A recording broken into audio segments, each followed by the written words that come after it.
ಅದನ್ನು ತೆಗೆದುಕೊಂಡಿದ್ದಾರೆ. ನೋಡಿರಿ, ಲಕ್ಷ್ಮೀ ಹೆಬ್ಬಾಳ್ಕರ್ ಅವರು ಅವತ್ತು ನಮ್ಮ ಹೋರಾಟಕ್ಕೆ ಬಂದಾಗ ಏನು ಹೇಳಿದರು, ಸಮಾಜದ ಮಗಳಾಗಿ ಈ ಹೋರಾಟದಲ್ಲಿ ಭಾಗವಹಿಸ್ತೀನಿ ಅಂತ ಹೇಳಿ. ನಿನ್ನೆ ಅಸೆಂಬ್ಲಿಯಲ್ಲಿ ಹೇಳ್ತಾರೆ ನಾನು ಸರ್ಕಾರದ ಪ್ರತಿನಿಧಿ ಆಗಿದ್ದೆ ಅಂತ. ಈ ದ್ವಿಮುಖ ನೀತಿಯ ಏನು ನಾಯಕರದಾರಲ್ಲ ಅವರೆಲ್ಲ ಬಣ್ಣ ಬಯಲಾಗಿದೆ. ಕಾಂಗ್ರೆಸ್ನಲ್ಲಿ ರಾಜೀವ್ ಕಾಗೆ, ಬಾಬಾ ಸಾಹೇಬ್ ಪಾಟೀಲ್ರು ಕೆಲವೊಂದು ಮಂದಿನ ಬಿಟ್ಟರೆ, ಅದರಲ್ಲಿ ವಿಶೇಷವಾಗಿ ಕೆಲವೊಬ್ಬರಂತರೂ ಸಮಾಜದ ವಿರುದ್ಧ ಮತ್ತು ಷಡ್ಯಂತ್ರ ಮಾಡಿದ್ರು ಅನ್ನುವಂಥದ್ದು ಏನು ಹೇಳಿದ್ದಾರೆ. ಈಗ ಅವರು ಏನೋ ಮಂತ್ರಿ ಆಗಬೇಕನ್ನೋದು ದುರಾಶೆಯಿಂದ ಸಮುದಾಯವನ್ನು ಅಪಮಾನ ಮಾಡಿದ್ದಾರೆ. 2028ಕ್ಕಿದೆ ಅವ್ರದ್ದು. ಅವ್ರಿಗೇನು ಬುದ್ಧಿ ಕಲಿಸ್ಬೇಕು, ರಾಜ್ಯದ ಜನನೂ ಕಲಿಸ್ತಾರೆ, ನಮ್ಮ ಸಮುದಾಯನೂ ಸಹಿತ ಅವ್ರಿಗೆ ತಕ್ಕ ಪಾಠ ಕಲಿಸ್ತಾರೆ. ಸರಿಗ ಈ ಒಂದು ವಿಚಾರದಲ್ಲಿ ಇಬ್ಬರು ಒಗ್ಗಟ್ಟಾಗಿ ಮಾತಾಡ್ತಿದ್ವಿ. ಬಿಜೆಪಿ ಅವಧಿ ಒಳಗೆ ಕೊಡ್ಬೋದಿತ್ತಲ್ಲ ಇಷ್ಟೆಲ್ಲ ಮಾತಾಡೋದು ಅಂತೇಳಿ. ಕೊಟ್ಟಿವಲ್ರಿ ನಾವು 2D ಕೊಟ್ಟಿವ್ರಿ. ಬರೀ ಪಂಚಮಸಾಲಿಗಳ ನಿನ್ನೆ ಹೇಳಿಲ್ಲ ನಾನು ಅಸೆಂಬ್ಲಿಯಲ್ಲಿ 40 ಜಾತಿಗಳು ಕೂಡಿ 7% ಕೊಟ್ಟಿವಿ. 15%ನಾಗ 104 ಜಾತಿ ಅದಾವೆ 2Aದಾಗ. 2Cದಾಗ ಒಕ್ಕಲಿಗ ಸಮುದಾಯದ ಎಲ್ಲ ಉಪಜಾತಿಗಳದಾವೆ. 2Dಯಲ್ಲಿ ನಾ ಹೇಳಿದೆ ನಾನು ವೀರಶೈವ ಲಿಂಗಾಯತ ಯಾವ 2Aದಾಗಿಲ್ಲಲ್ಲ ಅವರೆಲ್ಲ ಸೇರ್ಯಾರ. ಮರಾಠ ಸಮಾಜ, ಮರಾಠದೊಳಗೆ 2-3 ಅದಾವೆ. ಮರಾಠ ಅದನ್ನು ಸೇರ್ಸ್ಯಾರ, ಜೈನ ದಿಗಂಬರ್ ಸೇರ್ಸ್ಯಾರ, ಕ್ರಿಶ್ಚಿಯನ್ರನ್ನ ಸೇರ್ಸ್ಯಾರ, ವೈಷ್ಣವ್ರನ್ನ ಸೇರ್ಸ್ಯಾರ. ಇಷ್ಟೆಲ್ಲ ಸಮುದಾಯಕ್ಕೆ ನಾವು 2D 7% ಕೊಟ್ಟಿವಿ.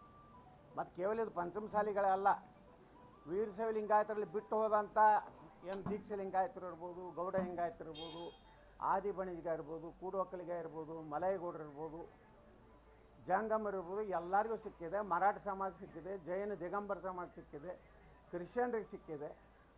ಅದ್ರ ಜೊತೆಗೆ ವೈಷ್ಣವ ಸಮಾಜದ ಅನೇಕ ಉಪಪಂಗಡಗಳು ಸಿಕ್ಕಿದೆ. 40 ಕಮ್ಯುನಿಟಿ ಕೂಡಿ 7%, 104 ಕಮ್ಯುನಿಟಿ ಕೂಡಿ 15% 2A ಇದೆ.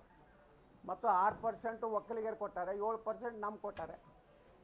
ನಾವೇ ಕೊಟ್ಟಾರೆ. ಈಗ ಸುಪ್ರೀಂ ಕೋರ್ಟ್ನಲ್ಲಿ ಏನು ಮುಖ್ಯಮಂತ್ರಿಗಳು ತಪ್ಪು ಸಂದೇಶನ ಮಾಹಿತಿ ಕೊಡ್ತಾ ಇದ್ದಾರೆ. ಸುಪ್ರೀಂ ಕೋರ್ಟ್ನಲ್ಲಿ ನಮ್ಮ ಬೊಮ್ಮಾಯಿ ಸರ್ಕಾರ ಇದ್ದಾಗ ನಾವು ಇದನ್ನು ಇಂಪ್ಲಿಮೆಂಟ್ ಎಲ್ಲಿವರೆಗೆ ಅಂದರೆ ನೆಕ್ಸ್ಟ್ ಹೀರಿಂಗ್ವರೆಗೆ ನಾವಲ್ಲಿ ಅಫಿಡೇಟ್ ಕೊಟ್ಟಿಲ್ಲ, ಬರೀ ಸ್ಟೇಟ್ಮೆಂಟ್ ಮಾಡ್ಯಾರ. ಅವತ್ತಿನ ಏನು ಸಾಲಿಸಿಟರ್ ಜನರಲ್ ಇದ್ದರು ಮುಕುಲ್ ರೋಹ್ಟಗಿ ಅವರು, ಅಲ್ಲಿ ಏನು ಹೇಳ್ಯಾರ ಸುಪ್ರೀಂ ಕೋರ್ಟಿಗೆ ಅಂದರೆ ನೆಕ್ಸ್ಟ್ ಹೀರಿಂಗ್ ಏನಿದೆ ಅಲ್ಲಿವರೆಗೆ ನಾವು ಇದನ್ನು ಇಂಪ್ಲಿಮೆಂಟ್ ಮಾಡೋದಿಲ್ಲ. ಅಂದ್ರೆ ಪೂರ್ಣವಾಗಿ ನಾವು ಮಾಡೋದಿಲ್ಲ ಅನ್ನೋಂಥದ್ದು ಅರ್ಥ ಅಲ್ಲ.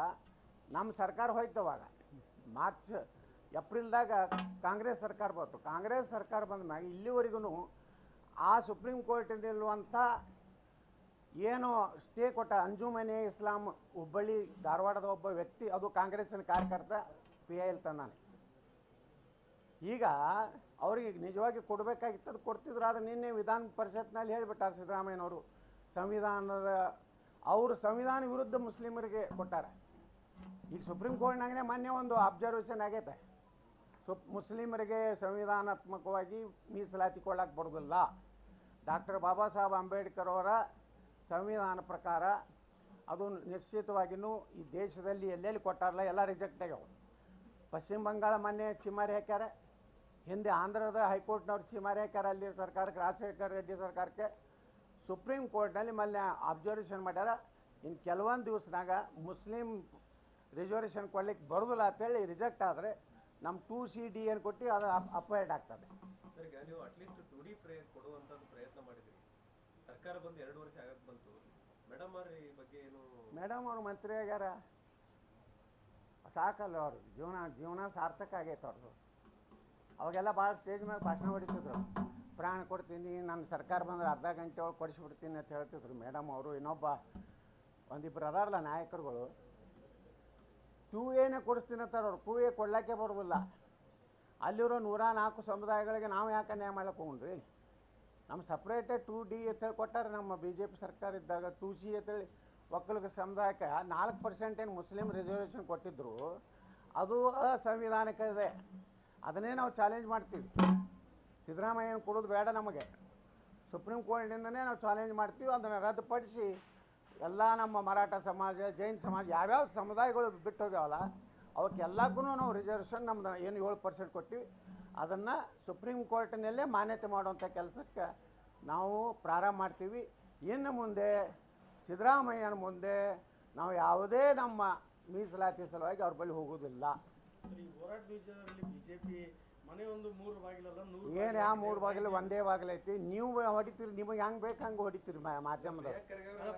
ಪ್ರಿಯಾಂಕಾ ಖರ್ಗೆ ಸುಡುಗಾಡ ಹತ್ರ ಪ್ರಿಯಾಂಕಾ ಖರ್ಗೆ ಯಾರು ರಜಾಕರು ಬ್ರಾಹ್ಮಣರ ಹತ್ರ ಹೇಳು ಮನುಷ್ಯ ಅದಾನ, ಅವನ ಬಗ್ಗೆ ಏನು ಹೇಳ್ತೀರಿ? ಯಾರು ರಜಾಕರು ಯಾರಪ್ಪ ಅವರು? ಸರ್ RSS ಕಚೇರಿ ಮತ್ತು ಕೇಶವ ಕೃಪಾದಿಂದ ತಂದು ಸದನ ನಡೆಸಿದವರು ಅವ್ರು ಏನು ಮಾತಾಡ್ತಾರೆ? ಕಾಗೇರಿ ಅವರು ಸ್ಪೀಕರ್ ಇದ್ದಾಗ RSS ದವರು ಫೋನ್ ಮಾಡಿದ ಮೇಲೆ ಸದನ ನಡೆದಿತ್ತು. ಕೇಶವ ಕೃಪಾದಿಂದ ಆದೇಶ ಬಂದಿಂದ ಇಲ್ಲಿ ಬಿಲ್ ಇವರು ರಜಾಕರ್ ಆದೇಶ ಬಂದ್ಮ್ಯಾಗ ನಡ್ಸ್ಯಾರ. ಈಗ ರಜಾಕರ್ ಸರ್ಕಾರ ಐತಿ, ಇವರು ಹಿಂದೂಗಳ ಸರ್ಕಾರ ಐತಾನು. ಹೈದರಾಬಾದ್ ನಿಜಾಮರ ಸರ್ಕಾರ ಇದ್ದಂಗೆ ಐತಿ. ಇಲ್ಲಿ ರಜಾಕರ್ ಯಾವ ಜಾತಿಯವ್ರು ಅಂತ ಹೇಳಿದ್ರೆ ಪ್ರಿಯಾಂಕಾ ಖರ್ಗೆ ಹೇಳ್ರಿ ನೀವು ಪತ್ರಕರ್ತರು. ರಜಾಕರು ಮುಸಲ್ಮಾನರಲ್ಲ, ಹಂಗಾದ್ರೆ ಏನು ಬ್ರಾಹ್ಮಣರು, ಮರಾಠವೋ, ಲಿಂಗಾಯತರು, ಏನು ಒಕ್ಕಲಿಗರು? ಇಂಥ ಮನುಷ್ಯಗೆ ನಾವು ಉತ್ತರ ಕೊಟ್ಕೊತ ಕೂತ್ರೆ ಸುಮ್ಮನೆ RSS ಇದೊಂದು ಪ್ಯಾಷನ್ ಆಗೈತಿ. RSSನ ಧೂಳಿ ಆಗೋದಿಲ್ಲ ಇವರು. ಅದೊಂದು ಸಂಘಟನೆ ದೇಶಕ್ಕೆ ಸಲುವಾಗಿ, ದೇಶದ ಎಲ್ಲೇ ಕೇರಳದಾಗ ಅಂಥ ದೊಡ್ಡ ಪ್ರವಾಹದಾಗ ಯಾರು ಹೋದ್ರಿ? ರಾಹುಲ್ ಗಾಂಧಿ ಹೋದನಲ್ಲಿ ಅಲ್ಲಿ ಮಾಡಿದವ್ರು ಯಾರು? RSS, ಪೊಲೀಸರು, ಸ್ವಯಂ ಸೇವಾ ಸಂಸ್ಥೆಗಳು. ಅಲ್ಲಿ ಕಾಂಗ್ರೆಸ್ನವ್ರು ಯಾರು ಹೋಗ್ಯಾರ? ಯೂತ್ ಕಾಂಗ್ರೆಸ್ನವ್ರು ಯಾರು ಹೋಗ್ಯಾರ? ಅದಕ್ಕೆ ಇವ್ರಿಗೇನೂ ನೈತಿಕತೆ ಇಲ್ಲ. ಏನೋ ಈ ಸಲ ಬಂದೈತೆ ನಮ್ಮ ತಪ್ಪಿನಿಂದ. ಮುಂದಿನ ಸಲ ಮಹಾರಾಷ್ಟ್ರದಾಗ ಹೆಂಗೆ ಸ್ವಚ್ಛ ಆಯ್ತಲ್ಲ ಕಾಂಗ್ರೆಸ್ಸು, ನಾವೆಲ್ಲ ಬಟ್ಟೆಂಗೆತೋ ಕಟೆಂಗೆ ಹಾಂ ಮಾಡ್ತೀವಿ. ಒಂದು ದೇಶನಾಗ ಒಂದೇ ಎಲೆಕ್ಷನ್, ಇನ್ಮ್ಯಾಗ ಲೋಕಸಭಾ ವಿಧಾನಸಭಾ ಕೂಡಿ ಲೋಕಲ್ ಬಾಡಿ ಏನದಲ್ಲ, ZP, ತಾಲೂಕ್ ಪಂಚಾಯತಿ, ಕಾರ್ಪೊರೇಷನ್, ಪಟ್ಟಣ ಪಂಚಾಯತಿ, ಗ್ರಾಮ ಪಂಚಾಯತಿ, ಒಂದು ವರ್ಷನಾಗ ಒಮ್ಮೆ ಮೊದಲ ಹಂತದಲ್ಲಿ ಲೋಕಸಭಾ ವಿಧಾನಸಭಾ ಮುಗಿತದೆ. ಹಗಲೆಲ್ಲ ಆ ರಾಜ್ಯ ಚುನಾವಣೆ, ಈ ರಾಜ್ಯ ಚುನಾವಣೆ ಅಂದರೆ ಏನಾಗ್ತದೆ? ನೀತಿ ಸಂಹಿತೆ ನಮ್ಮ ಅಭಿವೃದ್ಧಿಗೆ ಭಾಳ ಪೆಟ್ಟು ಬೀಳ್ತದೆ. ಒಮ್ಮೆ ದೇಶದೊಮ್ಮೆ ಚುನಾವಣೆ ಮಾಡಿಬಿಟ್ರೆ ವಿಧಾನಸಭಾ ಲೋಕಸಭಾ ಆಯ್ತಂದ್ರೆ, ಒಂದು ವೇಳೆ ವಿಧಾನಸಭೆ ಏನಾದರೂ 1-2 ವರ್ಷ ನಂತರ ಅಲ್ಪಬಹುಮತದಿಂದ ಸರ್ಕಾರ ಬಿತ್ತಂದರೆ ಎಷ್ಟು ಅವಧಿ ಉಳಿತದೆ ಅಷ್ಟಕ್ಕೆ ಚುನಾವಣೆ ಆಗ್ತದೆ. ಉದಾಹರಣೆಗೆ 5 ವರ್ಷನಾಗ 2 ವರ್ಷಕ್ಕೆ ಒಂದು ಸರ್ಕಾರ, ಕರ್ನಾಟಕ ಸರ್ಕಾರದ ಒಂದು ಬಿತ್ತ ತಿಳ್ಕೊರಿ, ಬಹುಮತ ಸಾಬೀತಾಗಲಿಲ್ಲ, ವಿಸರ್ಜನೆ ಆಯ್ತಂದ್ರೆ 3 ವರ್ಷಕ್ಕೆ ಮಾತ್ರ ಚುನಾವಣೆ, ಮತ್ತದು ಲೋಕಸಭಾ ವಿಧಾನಸಭಾ ಚುನಾವಣೆ ಕೊಡ್ತದೆ. ಅಷ್ಟು ಚಾಲೆಂಜಸ್ ಇಲ್ಲ ಸರ್, ಹೆಂಗೆ ಯಾರು ಅಕಾಲಿಕ ಮರಣ ಹೊಂದಬಹುದು, ಅವನ್ನೆಲ್ಲ ಹೆಂಗೆ ನಿರ್ವಹಿಸ್ತೀರಿ ಸರ್? ಅಕಾಲಿಕ ಮರಣ ನೋಡ್ರಿ, ಈಗ MLC ಒಳಗೆ ಹೆಂಗೈತಿ? MLC ಟರ್ಮ್ 6 ವರ್ಷ.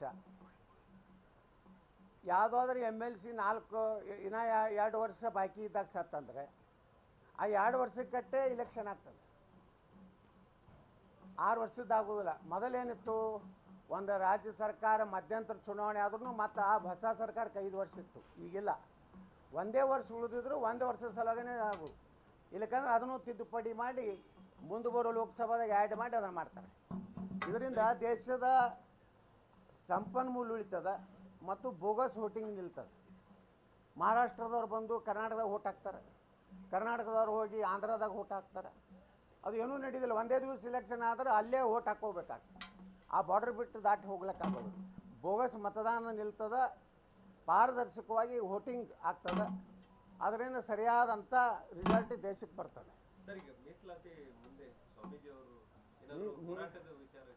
ಮೀಸಲಾತಿ ಕೂತು ನಾವು ಚರ್ಚೆ ಮಾಡ್ತೀವಿ, ನೋಡೋಣ.